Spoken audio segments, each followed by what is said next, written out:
Para encerrar a classificação das normas jurídicas, vamos falar quanto à vontade das partes.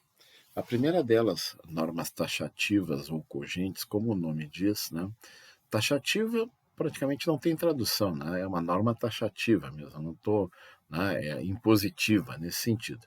E a cogente vem de coação, né? Essa palavra estranha, cogente vem de coação, de coercibilidade, a característica que nós já estudamos das normas. São aquelas normas que obrigam independentemente da vontade das partes, ou seja, é aquela norma que vem de cima para baixo, é aquela norma que vem de fora para dentro.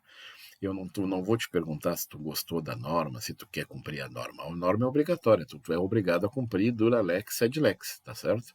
Então a maioria das normas, as normas que a gente estuda na faculdade, são taxativas ou cogentes, certo?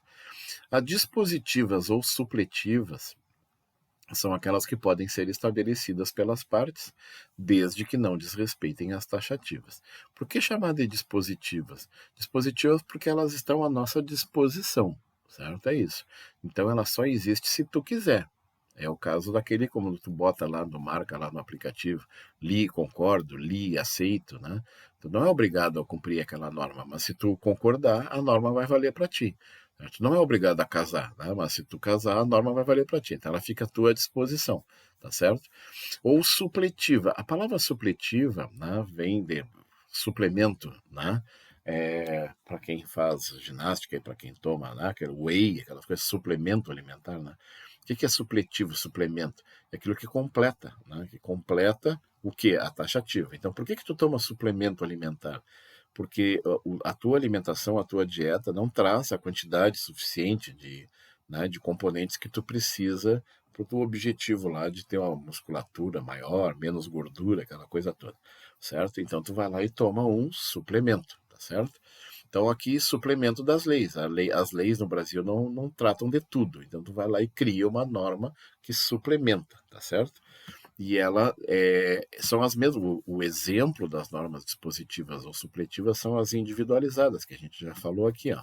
São aquelas que podem ser estabelecidas por particulares. Então, os testamentos, os contratos, os acordos, as convenções de condomínio, as sentenças judiciais, tá certo? Então, elas são dispositivas ou supletivas. Claro, as sentenças também podem ser cogentes, tá? Então, só cuidado aqui, mas teoricamente é tranquilo de explicar.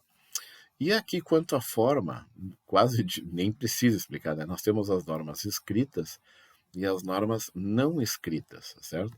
Escritas não precisa nem escrever, né? Aqui, ó, o que está aqui nesse slide aqui é escrito, certo? Não escrito é isso que eu estou falando, ele não é escrito, certo? Então, é verbal, né? Não escrito.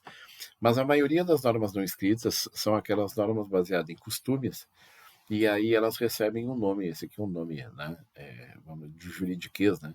Normas consuetudinárias, que são aquelas normas baseadas em costumes, tá certo? Então, para dar exemplo disso, eu peguei aqui, né, países que não têm constituição escrita, tá certo? Então, eu peguei aqui, nós temos aqui a Nova Zelândia, certo? Aqui embaixo, nós temos Israel, né, uma bandeira conhecida agora é na guerra com o Hamas, né? E nós temos aqui o Reino Unido, né? Ou Inglaterra, o país de Gales, certo? Porque quando tu pensa assim, imagina não ter uma constituição escrita, né, professor? Deve ser um país eco lá, uma república das bananas lá, né, do interior da América Central, ou seja, lá da Tailândia, né, alguma coisa assim, né, uma sociedade muito desestruturada. Não. Prestem atenção no detalhe, né? Países muito desenvolvidos, muito avançados, até do ponto de vista legislativo também, né? Imagina aqui os britânicos, né? Não ter uma constituição escrita e vivem muito bem com isso. Então, assim, a gente pensa que as normas é uma tradição, né, da nossa cultura lusitana, né? Herdamos isso dos nossos portugueses, nossos patrícios, né? Essa tradição do preto no branco, né? De achar que tudo que é importante tem que estar escrito. Não precisa, né? Não, o Israel não precisou de constituição escrita, Nova Zelândia não precisou, né? Então, para vocês entenderem, aí até eu vou abrir aqui né? Porque esse aqui é o último slide, né? Para mostrar para vocês uma página aqui, né? Diz aqui, então, a Constituição não escrita dos britânicos aqui, né? Tu bota aqui, ó, países que não têm Constituição escrita no Google, né? A Constituição não escrita dos britânicos, por que Israel não tem Constituição e como funciona aqui, portais, são sites quentes, né? O constitucionalismo não escrito da Common Law, certo? Então nós temos aí né,